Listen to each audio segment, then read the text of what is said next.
ओम शांति। आज 7 मई 2021 के मधुर महावाक्य है और आज की मुरली में बाबा ने मुरली के गीत से आरंभ किया है। आज की मुरली का गीत है, भोलेनाथ से निराला और कोई नहीं, ऐसी बिगड़ी को बनाने वाला कोई नहीं। तो बाबा ने कहा परमात्मा को भोलानाथ कहते हैं। वो आते ही है बच्चों की बिगड़ी को बनाने के लिए। बिगाड़ा किसने? रावण ने तुम्हें बहुत पीड़ित किया है। रावण संप्रदाय ने भी बहुत दुख दिए हैं। तो बाबा ऐसे जो रावण से और रावण संप्रदाय से पीड़ित और दुखी है, उनकी बिगड़ी को बनाते हैं, अर्थात उन्हें सदा सुखी बनाते हैं। दूसरी बात जो आज विशेष बाबा ने बताई है मुरली के अंदर, वो है कि सपूत बच्चे की निशानी क्या है। तो सपूत बच्चे सदा बाप से सच्चे दिल वाले होंगे, खूब पुरुषार्थ करेंगे। साथ ही साथ बाबा कहे वो सदा श्रीमत पर चलते हैं, फॉलो फादर मदर करते हैं। ऐसे अनेक बाबा की जो आज्ञा है उसको पालन करने वाले हैं। तो सुनते हैं बाबा के मधुर महावाक्य कि आज सपूत बच्चों की निशानी क्या बताई है। ओम शांति। मीठे बच्चे, रावण ने तुम्हें बहुत पीड़ित किया है। अभी तुम भक्तों का रक्षक, भगवान आया है तुम्हारी पीड़ा को दूर करने। प्रश्न है, सपूत बच्चों की मुख्य 2 निशानियां सुनाओ। उत्तर है, सपूत बच्चे सदा माता पिता को फॉलो कर तख्त नशीन बनेंगे, खूब पुरुषार्थ में लगे रहेंगे। दूसरा, उनकी बाप से दिल बहुत सच्ची होगी। सच्चे दिल वाले सदा श्रीमत पर चलेंगे। अगर अंदर में सच्चाई नहीं तो याद में रह नहीं सकते। आज की मुरली का गीत है, भोलेनाथ से निराला और कोई नहीं, ऐसी बिगड़ी को बनाने वाला और कोई नहीं। ओम शांति। मीठे मीठे बच्चों ने ये भक्ति मार्ग का गीत सुना। भक्त इस गीत के अर्थ को नहीं जानते। तुम भगवान के बच्चे बने हो, भगवान रक्षक है भक्तों का। तुम भी रक्षक हो भक्तों के। जैसे बाप वैसे बच्चे। तो भगवान रक्षक है भक्तों का, वैसे ही हम बच्चे भी बाबा कहे रक्षक बनते हैं और भक्तों का। भक्तों की रक्षा करते हो। कौन सी आफत है जो भगत रक्षा करने के लिए भगवान को बुलाते हैं? कौन सी आफत है? भक्तों को रावण का बहुत दुख है। रावण संप्रदाय पीड़ित है दुखों से, तो भोलानाथ को याद करते हैं। वह है रावण संप्रदाय, यह है राम संप्रदाय। भक्तों को यह पता ही नहीं है कि हमारा रक्षक कौन है। बल गाते हैं भोलानाथ रक्षक है, परंतु क्या रक्षा करते हैं ये नहीं जानते। तुम बच्चे अब समझते हो कि भोलानाथ शिव बाबा ही बिगड़ी को बनाने वाला है। दुनिया को तो पता नहीं है कि भगवान किसको कहा जाता है, इसलिए कैसे समझे कि किसको बुलाएं तो हमारी रक्षा हो। भगवान का पता हो तो फिर भगवान की रचना के आदि मध्य अंत का भी पता हो। न भगवान को जानते न रचना का पता है। इसीलिए ऐसे मनुष्य संप्रदाय को ब्लाइंड ही कहा जाता है, नयनहीन ही कहा जाता है। दूसरे तरफ तुम हो जिसको दिव्य दृष्टि मिली है। अब तुम्हारा नाम ही है ब्रह्मा कुमार कुमारियां। बोर्ड पर भी नाम लगा हुआ है ब्रह्मा कुमारी ईश्वरीय विश्वविद्यालय। सिर्फ ब्रह्मा कुमारियां हो नहीं सकती, प्रजापिता ब्रह्मा है ना। पिता के पास बच्चे और बच्चियां दोनों होते हैं। प्रजापिता ब्रह्मा को ही इतने ढेर बच्चे हो सकते हैं, तो समझना चाहिए यह बेहद का पिता है। यह भी जानते हैं ब्रह्मा विष्णु शंकर को रचने वाला बाप ही है, जिसको निराकार कहा जाता है। यह हो गया बेहद का बाप। यह भी जानते हो परम पिता परमात्मा ब्रह्मा द्वारा रचना रचते हैं। इनकी सारी रचना है। सब मनुष्य मात्र वास्तव में शिववंशी है। अभी तुम आकर प्रजापिता ब्रह्मा की संतान बने। सारे विश्व की आत्माएं शिव बाबा की संतान है तो शिववंशी है, लेकिन ब्रह्मा के संतान सिर्फ हम है। अभी तुम आकर प्रजापिता ब्रह्मा की संतान बने हो। यह है नई रचना।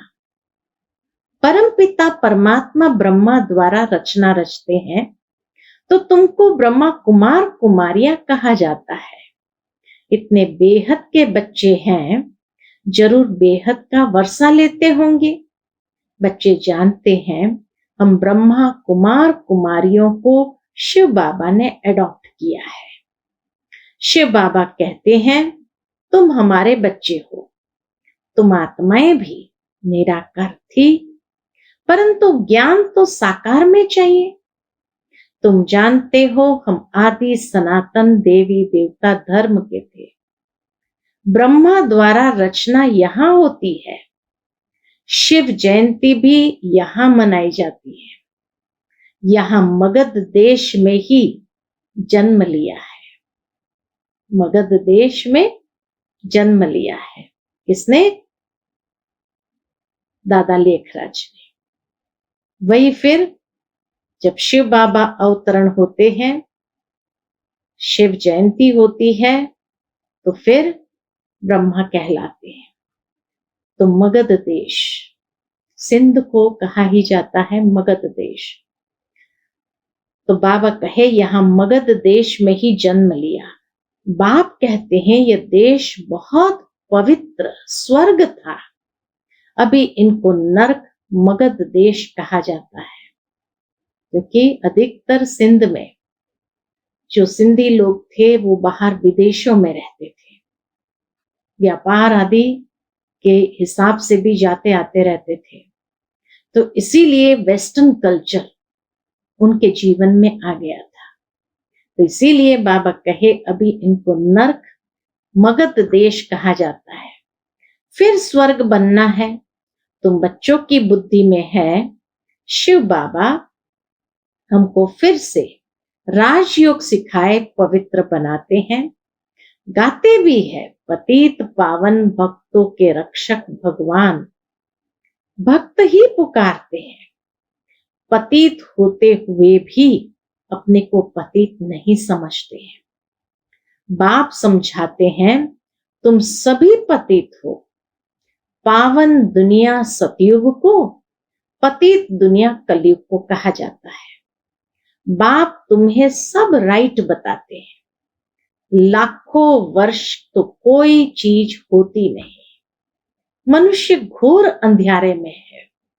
समझते हैं कलयुग तो अभी छोटा बच्चा है, और तुम जानते हो मौत सामने खड़ा है। अंधियारे और रोशनी का वर्णन संगम पर ही किया जाता है। अब तुम घोर प्रकाश में आए हो। सतयुग में तुम यह वर्णन नहीं कर सकेंगे। वहां यह नॉलेज ही नहीं रहती। इस समय बाप बैठ बच्चों को समझाते हैं। तुम सतयुग में सूर्यवंशी घराने के थे। फिर अंत में आकर शूद्रवंशी घराने के बने, अब फिर ब्राह्मण वंशी बने हो। अभी तुम हो सर्वोत्तम ब्राह्मण कुल के, तुम हो ऊंचते ऊंच, यह ईश्वरीय कुल है ना। बाप के पास आते हैं तो बाबा पूछते हैं किसके पास आए हो, तो कहते हैं बाप के पास। बाप दो है, एक है लौकिक, दूसरा है पारलौकिक। अब सभी शालिग्रामों का बाप एक ही शिव है। तो जब बाबा पूछते हैं तो कहते एक है लौकिक, दूसरा पारलौकिक। सभी शालिग्रामों का बाप एक ही शिव है। तुम्हारी बुद्धि में ये टपकता है, हम एक बाप के बच्चे हैं जिससे वर्षा लेते हैं। निराकार वर्षा तो साकार द्वारा ही देंगे ना। बाप खुद कहते हैं मैं साधारण तन में आकर प्रवेश करता हूं। अब बाप बच्चों को कहते हैं, क्या कहते हैं? बच्चे देही अभिमानी भव, अपने को आत्मा समझो। यह देह विनाशी है, आत्मा अविनाशी है। आत्मा को ही 84 जन्म लेने पड़ते हैं, न कि देह को। देह तो बदलती रहती है, फिर दूसरे मित्र संबंधी मिलते हैं। दूसरी देह मिलती तो दूसरे मित्र संबंधी मिलते हैं। अभी आत्मा को बेहद के बाप से वर्षा लेना है, परम पिता परमात्मा द्वारा। आत्मा को बेहद के बाप से वर्षा लेना है, परम पिता परमात्मा द्वारा। तुम ही सुनकर फिर धारण करते हो।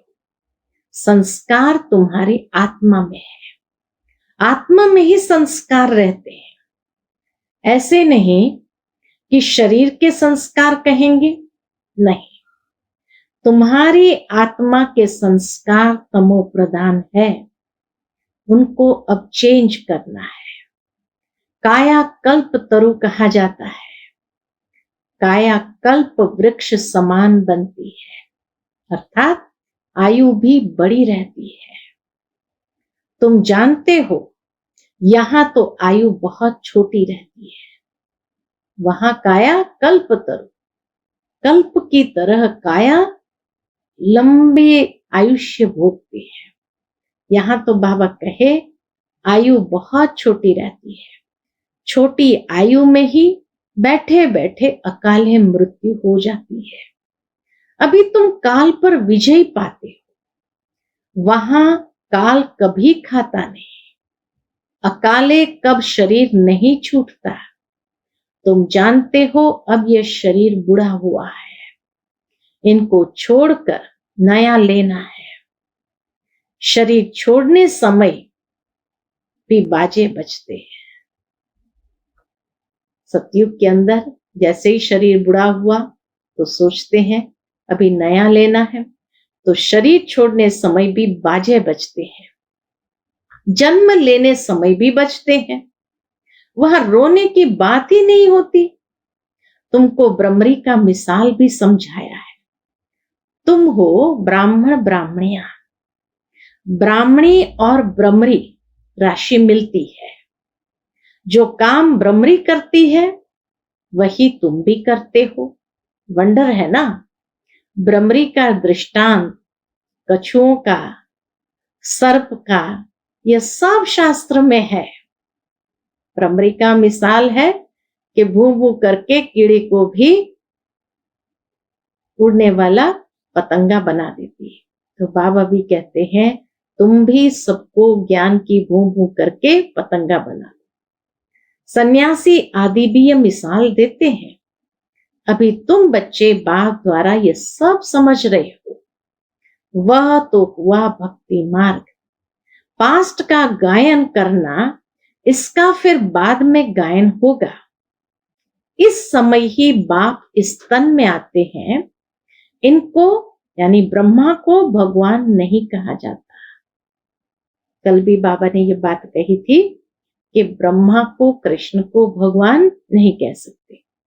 इनको ब्रह्मा को भगवान नहीं कहा जाता है। वह तो फिर अंधश्रद्धा हो जाती है।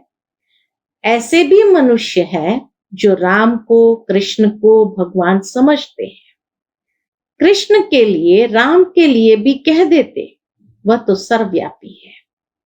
कोई कृष्ण पंथी, कोई राधे पंथी होते हैं।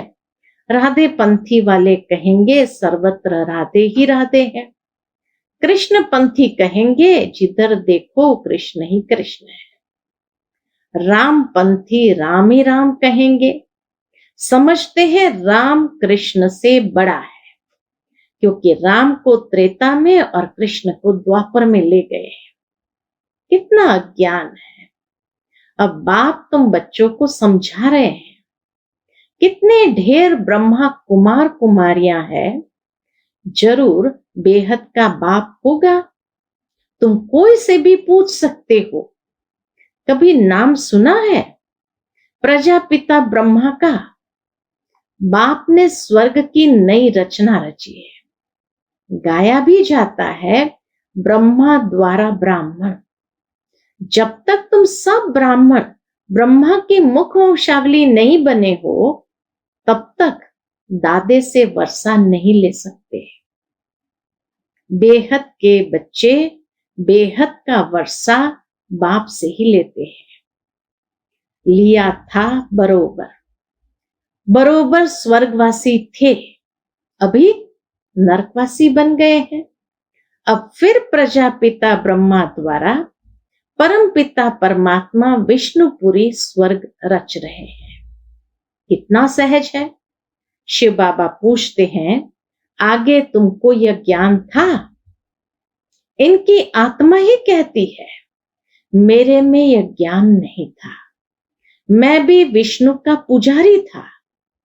जो हम पूज्य थे, सो अब पुजारी आकर बने। अब फिर बाबा आकर पुजारी से पूज्य देवता बना रहे हैं। तुम बच्चों को अंदर में खुशी रहनी चाहिए। परम पिता परमात्मा ने आकर हमको एडॉप्ट किया है। मनुष्य मनुष्य को एडॉप्ट करते हैं ना, दुनिया में मनुष्य मनुष्य को एडॉप्ट करते हैं ना। बहुत मनुष्य होते हैं जिनको अपने बच्चे नहीं होते हैं तो एडॉप्ट करते हैं। अब बाप जानते हैं मेरे बच्चे सब रावण के बन गए हैं, इसलिए मुझे आकर फिर से एडॉप्ट करना पड़े। ब्रह्मा द्वारा अपने बच्चों को एडॉप्ट करते हैं। यह एडॉप्शन कितनी वंडरफुल है। बाबा की एडॉप्शन कितनी वंडरफुल है। तुम ही जानते हो, शिव बाबा ने हमको ब्रह्मा द्वारा एडॉप्ट किया है। शिव बाबा कहते हैं, मैंने तुम बच्चों को एडॉप्ट किया है, तुमको बेहद सुख का वर्षा देने। क्यों एडॉप्ट किया है? बेहद सुख का वर्षा देने। यह ब्रह्मा तो दे नहीं सकते, यह भी मनुष्य है ना, प्रजापिता ब्रह्मा। मनुष्य यह ज्ञान नहीं दे सकते हैं। ज्ञान का सागर निराकार परमपिता परमात्मा ही बैठ यह ज्ञान देते हैं। ब्रह्मा को अथवा विष्णु को ज्ञान सागर नहीं कहा जाता। इन तीनों की महिमा अलग है। किनकी? ब्रह्मा विष्णु शंकर की महिमा अलग है। ज्ञान सागर पतित पावन एक बाप है। सारी दुनिया के मनुष्य मात्र उनको बुलाते हैं। अंग्रेजी में भी कहते हैं वह लिबरेटर है। जिससे दुख मिलता है उससे लिबरेट किया जाता है। बाप भी यहां आकर रावण से लिबरेट करते हैं। रावण राज्य भी यहां हुआ है। यहां ही रावण को जलाते हैं। जलाकर फिर कहते हैं सोने की लंका लूटने जाते हैं। उनको तो कुछ पता नहीं है रावण क्या चीज है, कब का दुश्मन है। ये भी पता नहीं कब का यह दुश्मन है। समझते हैं राम की सीता चुराई गई, ये नहीं समझते कि हम सब सीताएं हैं। हम रावण की जेल में फंसे हुए हैं। यह ज्ञान किसमें भी नहीं है। कथाएं बैठ सुनाते हैं। शिव बाबा कहते हैं, मैं दूर देश का रहने वाला आया हूं इस देश पर आए। यह पतित दुनिया पुरानी है ना, यह है रावण की दुनिया। बुलाते भी है, हे बाबा आओ, हम पतित बन गए हैं। बाप कहते हैं, हमको पावन बनाने इस पतित दुनिया में आना पड़ता है, और मुझे आना भी उस तन में है जो पहले नंबर में पावन था। जो सुंदर था वही अब श्याम बना है। कितनी वंडरफुल बातें हैं।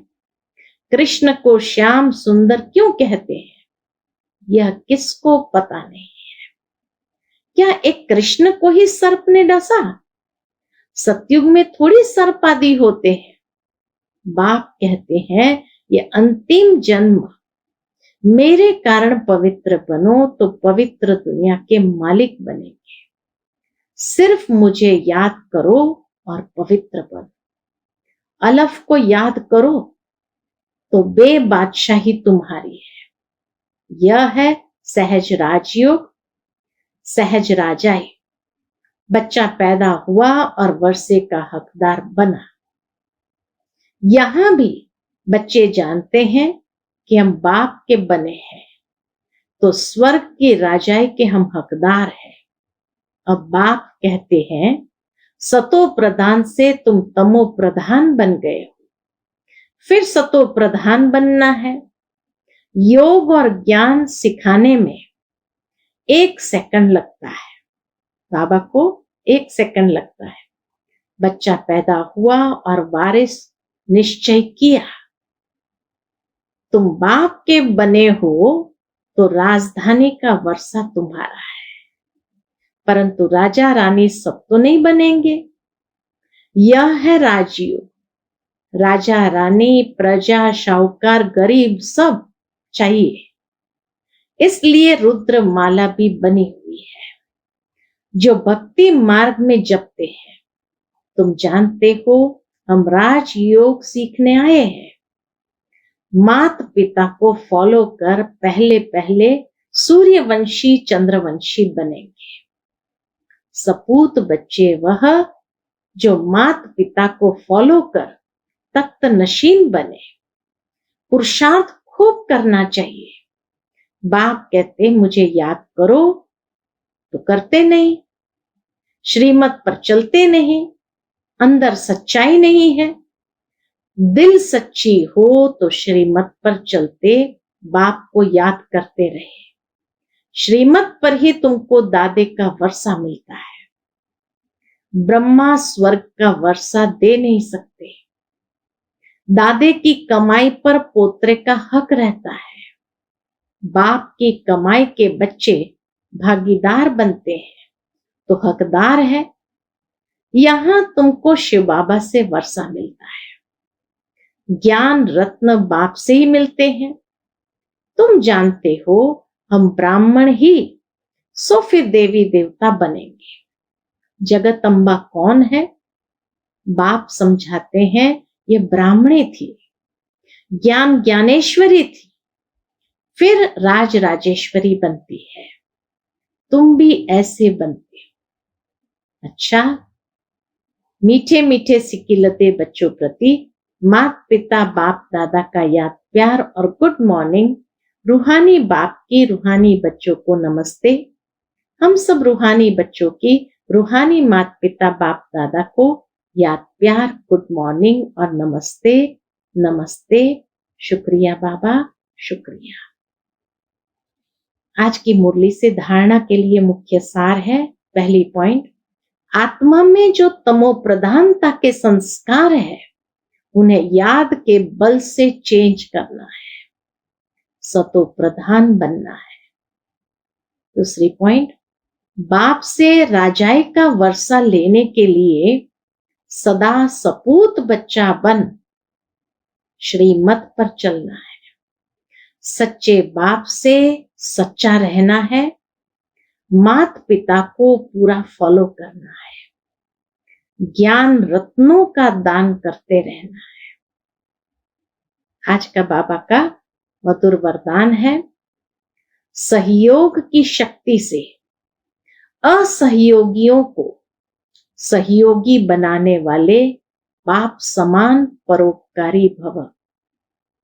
सहयोग की शक्ति से असहयोगियों को सहयोगी बनाने वाले बाप समान परोपकारी भव। विस्तार है, सहयोगियों के साथ सहयोगी बनना यह कोई महावीरता नहीं है, लेकिन जैसे बाप अपकारियों पर उपकार करते हैं, ऐसे आप बच्चे भी बाप समान बनो। कोई कितना भी असहयोगी बने, आप अपने सहयोग की शक्ति से असहयोगी को सहयोगी बना दो। ऐसे नहीं सोचो कि इस कारण से ये आगे नहीं बढ़ता है। कमजोर को कमजोर समझकर छोड़ न दे, लेकिन उसे बल देकर बलवान बनाओ। इस बात पर अटेंशन दो तो सर्विस के प्लान्स रूपी जेवरों पर हीरे चमक जाएंगे, अर्थात सहज प्रत्यक्षता हो जाएगी। आज का स्लोगन है, क्रोध का कारण है स्वार्थ व ईर्ष्या, यही चिड़चिड़ेपन की जड़ है, पहले इसे ही समाप्त करो। क्रोध का कारण है स्वार्थ व ईर्ष्या, यही चिड़चिड़ेपन की जड़ है, पहले इसे ही समाप्त करो। अच्छा, ओम शांति।